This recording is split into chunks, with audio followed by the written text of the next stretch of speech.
आपण engineers Infratech म्हणून सिंधुदुर्गमध्ये चेकर टाईल्स आणि पेवर ब्लॉकचं मॅन्युफॅक्चरिंग करतो. ॲक्च्युली मार्केटची डिमांड जर बघितली तर ज्या पद्धतीने कन्स्ट्रक्शनच्या ॲक्टिव्हिटीज बदलतात त्या पद्धतीने कस्टमरच्या ज्या रिक्वायरमेंट आहेत त्या बदलत चालल्या आहेत. काही वर्षापूर्वी आपण ज्या पद्धतीने आपला एक्सपिरियन्स होता त्या पद्धतीने आपण चेकर टाईल्स, पेवर ब्लॉक ह्यांचा यूज हा खूप कमी प्रमाणात होता. परंतु गेल्या काही वर्षांमध्ये ज्या डिझाईन चेकर टाईल्स आणि पेवर ब्लॉकचं मॅन्युफॅक्चरिंगचं जे एक नवीन ॲक्टिव्हिटी सुरू झाली आहे तर ते आपण मॅन्युफॅक्चरिंग करतोय, त्याच्याबद्दल आपण थोडंसं डिस्कशन करणार आहोत. इथे तुम्ही बघत असाल काही सॅम्पल्स ठेवलेले आहेत.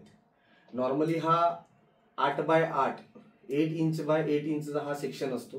ह्याला आपण पेवर ब्लॉक म्हणतो. म्हणजे ह्याच्यामध्ये कलर्स तुम्हाला व्हेरियस टाईपचे कलर्स मिळतात. हा 8x8चा तुम्हाला सेक्शन ब्लॉक मिळतो. ह्याची थिकनेस ही 60 mm ची असते आणि ह्याची जी साईज आहे ती साईज 8 इंच बाय 8 इंचचा असा बॉक्स बनतो आणि त्याच्यामध्ये 2 ते 3 टाईपचे कलर तुम्हाला मिळतात. ब्लॅक असतो, येलो असतो, ग्रे असतो आणि रेड असतो. ह्याचे सेक्शन तुम्हाला जे डिझाईन कलरमध्ये आहेत त्या डिझाईनच्या कलरमध्ये तुम्ही याला बनवू शकता. त्याच्यानंतर ह्याच सेक्शनमध्ये हा कॉस्मिक टाईपचा आहे. असे जवळजवळ 5 ते 6 डिझाईन आहेत. हे नॉर्मली 2 डिझाईन तुम्हाला मी आता सध्या दाखवतोय. तर हे 2 डिझाईन जास्त आपण यूज करतो. परंतु जे सेक्शन आपण घराच्या समोर यूज करतो त्यावेळी आपल्याला काही वेळा अशी रिक्वायरमेंट असते की आपल्याला गार्डनमध्ये सुद्धा आपल्याला त्या जे फुटपाथ आहे त्या फुटपाथला आपण वगैरे यूज करायचे असतात. त्यावेळी आपण चेकर टाईल्सचं डिझाईन करतो. आता चेकर टाईल्स म्हणजे काय की जी मार्केटमध्ये टाईल्स मॅन्युफॅक्चरिंग आहे ते मोझाईक आहे, त्याच्यानंतर ज्या गुजरातमध्ये मॅन्युफॅक्चरिंग केल्या जातात पोर्सलेन टाईल्स आहेत, मोझाईक टाईल्स आहेत.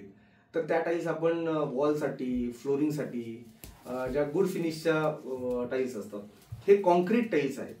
म्हणजे कॉन्क्रीटचा यूज करून आपण ह्याला बनवलेले असतात आणि त्याचं थिकनेस जी आहे ही थिकनेस त्याची 20 to 25 mm ची थिकनेस असते आणि ह्याची साईज आहे 12 इंच बाय 12 इंच. आता ह्याचा यूज जो असतो ना त्याचा यूज आपण ज्या घराच्या समोरचा जो ओपन स्पेस असतो जिथे हेवी व्हेकल्स आपण चालवत नाही, लाईट व्हेकल्स आपण मुवमेंट वगैरे असतं त्या ठिकाणी आपण ह्या चेकर टाईल्सचा यूज करतो. गार्डनमध्ये ओपन स्पेस वगैरे असेल त्या ठिकाणी ह्याचा आपण यूज करतो.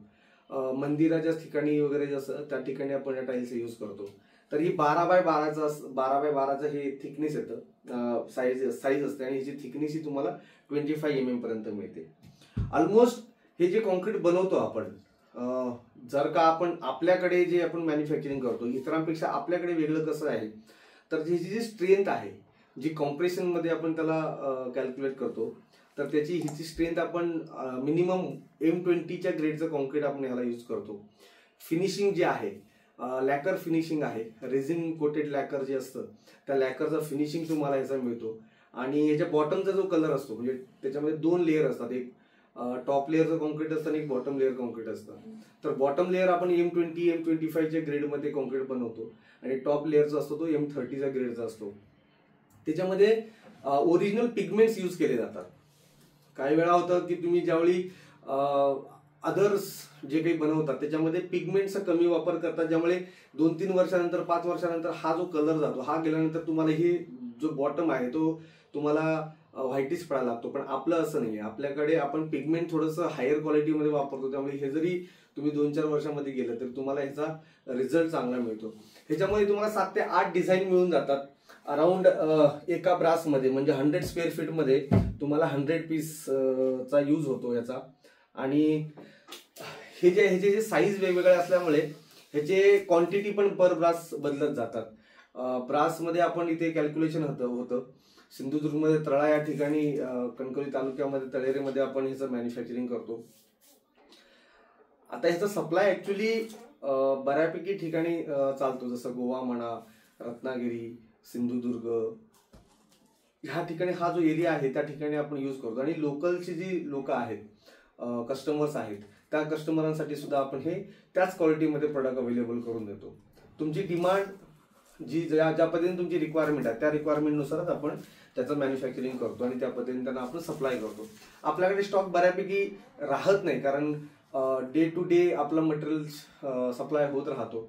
तर तुमच्या ज्या ऑर्डर्स असतील किंवा तुम्हाला जर रिक्वायरमेंट असेल तर अगोदरच अप्रोच करून तुम्ही त्यांच्याबरोबर कनेक्ट करून तुमच्या ऑर्डर प्लेस करून तुम्हाला त्या मटेरियलचं तुमची काय डिमांड असेल, ज्या पद्धतीने डिझाईन वगैरे असेल तर तुम्ही ते सिलेक्ट करून तुम्ही ऑर्डर प्लेस करून ठेवू शकता. त्याचबरोबर आपण रेडीमिक्स प्लास्टरमध्ये जसं तुम्ही आता बघत असाल बॅक साईडला, तर आपण आरमॅक्स ग्रीन प्रायव्हेट लिमिटेड या ब्रँडच्या under ready mix plaster, tile adhesive आणि ब्लॉकजेन मॉर्टर याचं मॅन्युफॅक्चरिंग करतो. रेडीमिक्स प्लास्टर बद्दल सांगायचं झालं तर आजची जी रिक्वायरमेंट आहे मार्केटचा, जे सँडचा जो प्रॉब्लेम आहे त्या सँडचा प्रॉब्लेम सोल्युशन करण्यासाठी आपण हे रेडीमिक्स प्लास्टर केलेलं आहे.